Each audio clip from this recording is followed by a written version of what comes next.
장애인 문화복지신문 제229호 제3연 기사입니다. 과천시, 과천 신천지교회 본당, 교육관 등 5곳 폐쇄 조치. 과천시는 21일부로 과천에 소재한 신천지교회와 신도들이 이용하는 교육관 등 시설 5곳에 대해 폐쇄 조치를 했다고 밝혔다. 이는 지난 12일 대구 신천지교회를 다녀온 서초구 거주 신도가 20일 확진 판정을 받은 가운데 해당 확진자가 지난 16일 과천 신천지교회에서 열린 예배에 참석한 것으로 밝혀진 데에 따른 조치이다. 폐쇄 조치가 내려진 곳은 예배시설, 교육관 등으로 사용되는 시설들이다. 김종천 과천시장을 비롯한 관계 부서 공무원 등은 앞선 19일부터 자체적으로 폐쇄 조치를 취한 과천 신천지교회 시설을 방문해 폐쇄 조치 이행 현황을 점검하고 코로나19 감염으로부터 안전해질 때까지 해당 시설을 폐쇄할 방침이다. 경기도 역시 코로나19의 지역사회 확산 차단을 위해 해당 교회 시설에 대해 일시 폐쇄해줄 것을 요청했다. 과천시는 앞으로 확진자와 신천지 신도를 포함한 시민들과의 접촉 여부를 파악해 지역사회 감염이 확산되지 않도록 행정력을 집중해 나갈 방침이다. 이와 함께 과천시는 이번 코로나19로 인해 극심한 경기 침체 등 어려움을 겪고 있는 지역 내 소상공인을 위해 상하수도 요금 감면 방안을 적극 검토하고 있다. 또한 중심상권지역 및 다중이용시설, 신천지 신도 이동 경로 등에 대한 지속적인 방역을 위해 경기도의 재난관리기금 5억 원을 긴급 지원해 줄 것을 요청했다.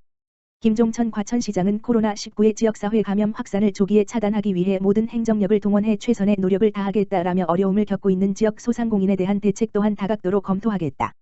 시민 여러분께서도 감염병 예방에 적극 동참해 주시길 바란다라고 말했다. 한편 과천시는 감염 경로 차단을 위해 관내 다중이용시설인 종합사회복지관, 노인복지관, 장애인복지관, 청소년수련관, 정복과학도서관, 문원도서관, 시민의관, 관문실내체육관, 문원 게이트볼장 등에 대해 코로나19가 진정될 때까지 휴관을 실시하기로 했다. 광명시, 경기도 내 최초 자동차 등록번호 사전예고제 시행. 광명시, 시장 박승원, 가자동차 등록번호 배정의 투명성 확보를 위해 자동차 등록번호 사전예고제를 오는 3월 2일부터 시행한다고 밝혔다. 자동차 등록번호 사전예고제는 자동차 신규 등록 등을 할 때 부여되는 자동차 등록번호를 미리 공개하는 제도로 광명시가 경기도 내 최초로 시행한다. 현재는 신청인이 직접 차량 등록 사업소를 방문해 시 군별로 배정된 번호 대역에서 무작위로 추출된 10개의 번호를 확인 후 그 중에서 하나를 선택하고 있다.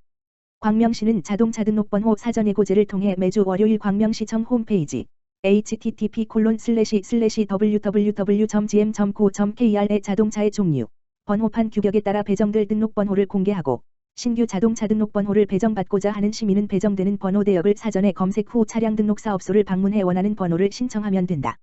광명시 관계자는 자동차 등록번호 사전예고제를 통해 시민의 알 권리 충족과 번호 배정의 투명성 확보에 도움이 될 것으로 기대한다며 앞으로도 시민들과 소통하고 시민들에게 보다 나은 서비스를 제공하기 위해 최선을 다하겠다고 말했다. 과천시, 지역화폐 10% 특별 할인 실시. 과천시는 코로나19 감염 위험 확산으로 인해 위축된 지역경제에 활력을 불어넣기 위해 지역화폐 과천토리를 오는 3월 1일부터 10% 특별 할인을 실시한다고 26일 밝혔다. 이번 10% 할인 행사는 20억 원 규모로 진행되며 예산이 소진될 경우 행사는 조기 종료된다. 과천토리 1번지 인당 구매 한도는 월 40만 원이며 행사 기간 중에는 10% 할인된 금액인 36만 원에 구매할 수 있다. 김종천 과천시장은 과천토리는 관내 내에서만 사용 가능한 만큼 이번 특별 할인이 시민들의 지역상가 이용을 촉진하여 코로나19로 인해 어려움을 겪고 있는 지역상권에 도움이 될 것으로 기대한다라고 말했다.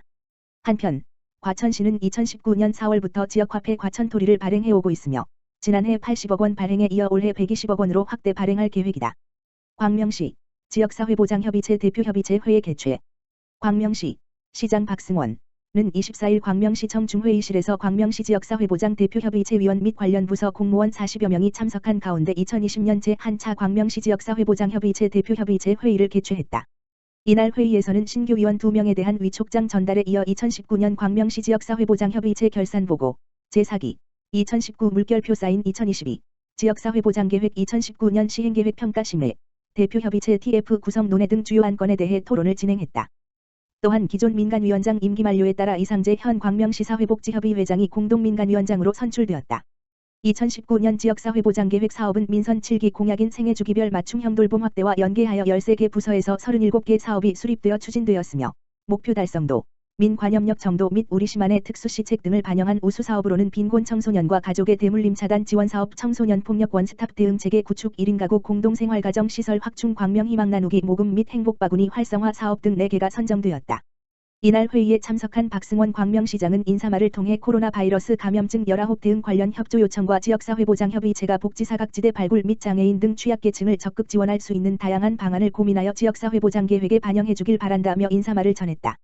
광명시 지역사회보장협의체는 아동 성인 돌봄, 보호안전, 교육, 건강, 주거, 문화여가, 환경, 고용 등 지역의 복지 문제를 해결하기 위한 민관 협력을 강화한 법적 기구로 지역사회보장계획의 수립 집행 심의평가 등의 기능을 수행한다. 광주시 무한돌봄센터, 위기장애 아동을 위한 36.5도 러브하우스 진행. 광주시 무한돌봄센터는 지난 17일부터 19일까지 성남 할렐루야교회 사랑의 고치미 집수리 봉사단과 4. 한국주거환경협회 광주시 지부, 성남시 한마음복지관 함께 36.5도 러브하우스를 진행했다고 27일 밝혔다. 이번 러브하우스를 통해 주거환경 개선을 지원받은 위기가구는 자폐성 장애로 난폭하고 예측할 수 없는 공격행동으로 인해 집안 내부 방음벽 설치와 주거 개보수를 위한 지원이 절실했다. 이에 광주시 무한돌봄센터는 장애아동에 대한 사연을 듣고 사랑의 고치미 집수리 봉사단과 함께 3일 동안 장애아동과 가족, 이웃들이 불편하지 않도록 공격행동 감소를 위한 방음벽 설치, 주거 개보수 등 내부 환경을 개선했다. 특히 이번 러브하우스는 광주시 무한돌봄센터뿐만 아니라 성남시 한마음복지관 해피빈 온라인 기부, 성남 할렐루야교회 등 다양한 민간자원과의 연계와 공공기관 협력을 통해 추진, 그 의미를 더했다. 사랑의 집수리 봉사단 관계자는 광주 지역 위기가구를 위해 러브하우스 활동에 참여하게 되어 보람을 느낀다며 앞으로도 무한돌봄센터와 함께 주거환경 개선이 필요한 위기가구에게 도움을 주고 싶다고 말했다.